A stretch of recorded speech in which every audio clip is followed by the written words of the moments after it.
Okay, fifth grade. Now let's do our experiment for the tie-dye milk.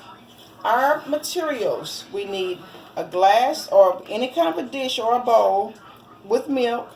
We need dishwashing liquid, and I've already put my cotton swab in the dishwashing liquid. Remember, that's going to act as our blocker. That's what's going to put a barrier in our surface tension. And then you need some food coloring. So our procedure, we're going to put a drop of food coloring there. We're going to put a drop of food coloring here. Whoa. We're going to put a drop of food coloring here. And we're going to put a drop of food coloring here. Whoa. Now, so we have our food coloring. We're going to take our dishwashing liquid, and what I need my cameraman to do is really zoom in on the bowl. So I want you to notice what the food coloring does. Whoa, before I even got it in there, it started to do something. So pay attention to what the food coloring did. So let's make some observations. What do you notice about the food coloring?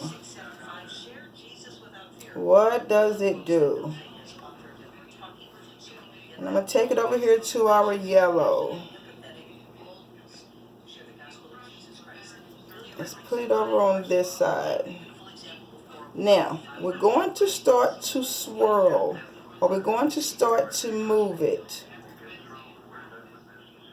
Remember, this side of the cotton swab is what has our blocker in it. So I'm going to use the other end. I'm going to put it in more dishwashing liquid.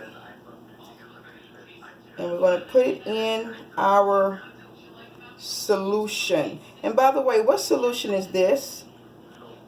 This is a milk and food coloring solution. What's making the food coloring move as I move my cotton swab? What's making the food coloring also move? You're correct. It's breaking the tension of the milk, and that's what's creating our design. So I'm going to put it in just a little bit more. I'm going to just let it sit this time. Sit.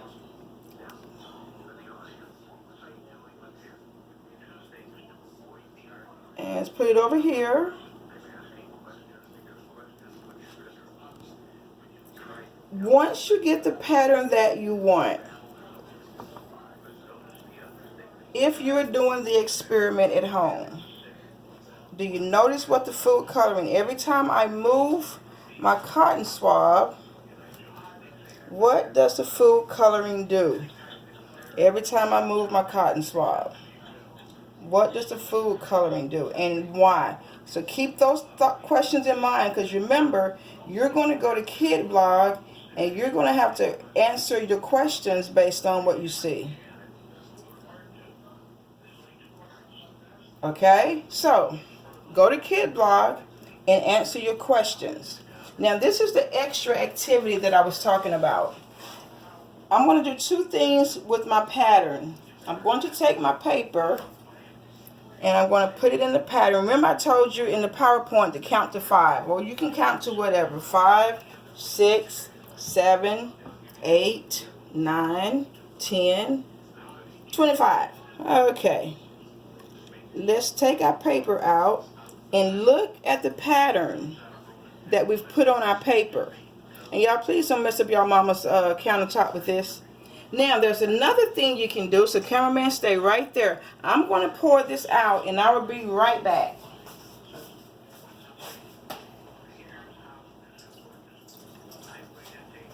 Now, you're going to notice when you pour some of it out, a lot of your food coloring, the patterns went to the bottom. So if you really like that pattern, you can do the same thing that you did with the first one.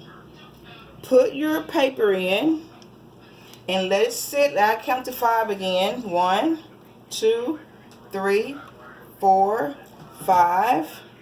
And now we have another pattern. And see, this was a lot deeper than this pattern. So, this is your Tide Milk experiment. Take pictures and upload it so I can share your patterns with your classmates. And today is April 29th, and it's my mother's birthday. So tell Mommy happy birthday.